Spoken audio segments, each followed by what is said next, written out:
Okay, the last set of tracks that we need to go through before we can get to the automation are the effects. So the producers did a really, really good job of picking the right sounds for the right spaces with these effects sounds. So I didn't do a whole lot to them. There's only a few that I felt needed a little bit of help. And that first one here is this big kind of boom that we've got going on. Now, that guy, take a listen to it within the context of the song. There's a lot of low end, maybe just a little too much low end in there.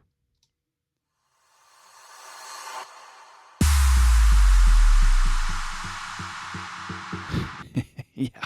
I don't know if you had your subwoofer on, but that probably shook your room. It's got a lot of nice high frequency stuff up there, but just a ton of booms. So I really just pulled up a general EQ and cut some of that low end off. Not a super steep cut, but a pretty good sized cut, right about 50 hertz. So I'm going to play that for you soloed so you can hear. This is a very wide range sound. It's got a lot of lows, a lot of highs.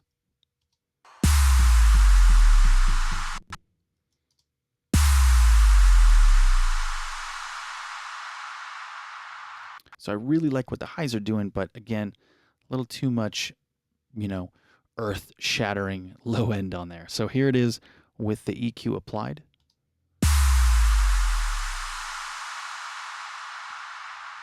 Yeah, a lot more tame, still gets its message across. Let's listen to it in the track.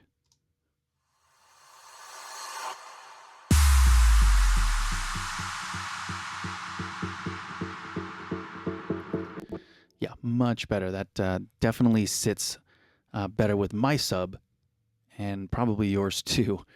All right, so moving on down the road, looks like this guy here, what do we have on here? A little Echo Boy. Now, this sound, I'm going to pull Echo Boy out of the way here so we can see what's going on. Now, this sound didn't do a whole lot to it, but with Echo Boy, it just adds a little bit of extra space onto it. Kind of made the sound longer. Let me play the sound for you by itself. So it has a nice little reverb tail. I felt like in the mix it just kind of stopped a little too. It needed a little more length on it, and this is it's a very, very small thing here. But listen to it in the mix.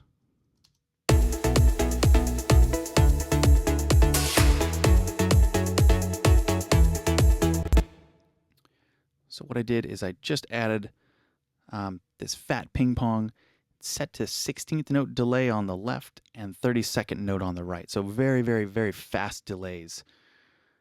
Here it is with the effect.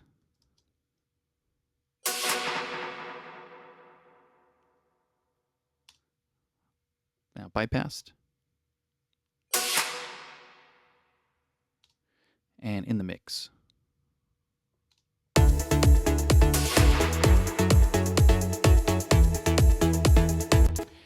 That's one of those really tiny things that if it was not there, you probably wouldn't notice it. But it's, that little extra something I felt helped out there. All right, moving on down, we've got this little guy here.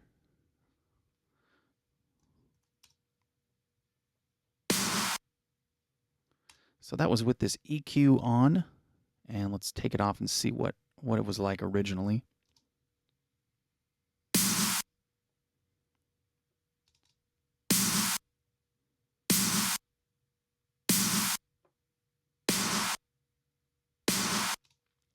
All right, so it had just a little too much in the low mids, and it was a little too scratchy on the top. So let's listen to it within the context of the mix, bypass it, and then I'll put it in.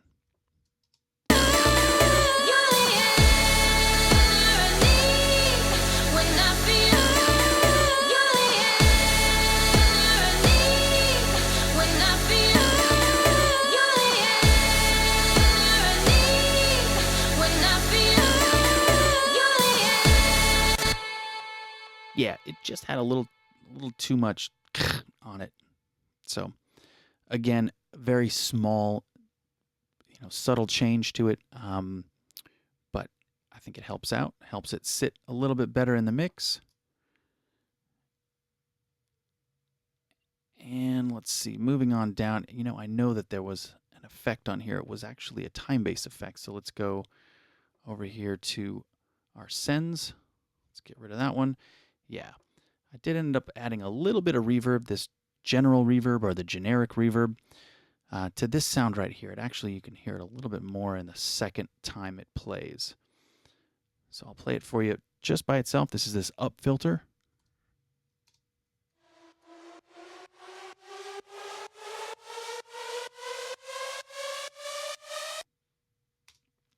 So when it ends quite abruptly. Let's play it in the mix.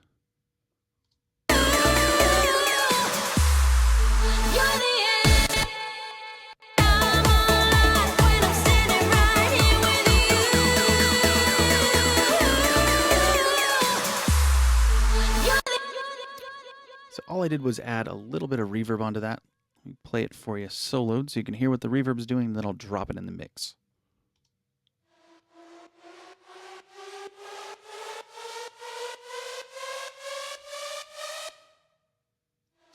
Yeah, it just kind of helps it tail off a little more naturally. Here it is in the mix.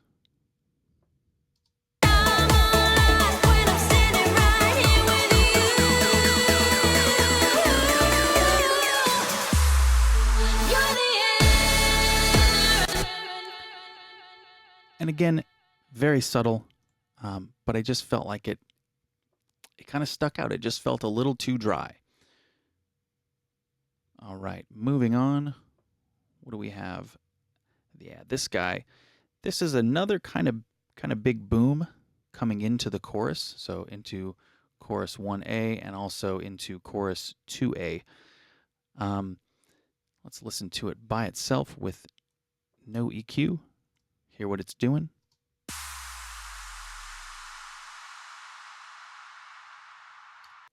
Again, it's got that low filtered boom in with all of these, nice high kind of white noise filter.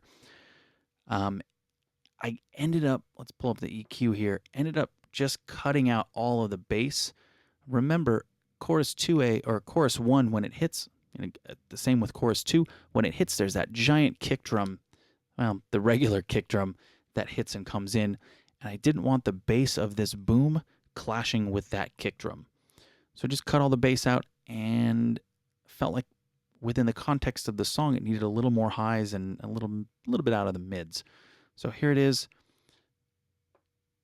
in the context of the song without the EQ. Then I'll roll it back and I'll just let it loop and I'll put the EQ back in.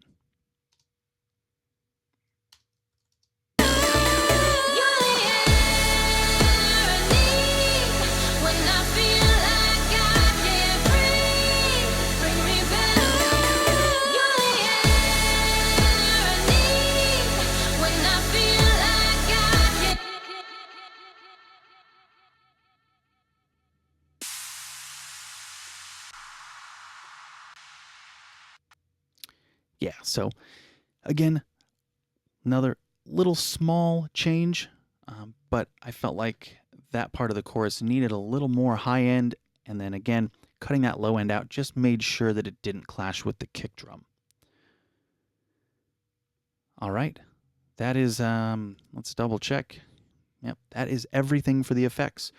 So that takes care of pretty much the EQ, the inserts and the sends for all of these tracks. One of the final things I do is automation. Some of the automation that I did in this track was scattered around during the mix, but I think the best way to show it to you guys is here at the end. So in the next video, that's what we're going to hit. We're going to tackle the automation, and that is, what really helps the track come to life. So very exciting. We'll see you there.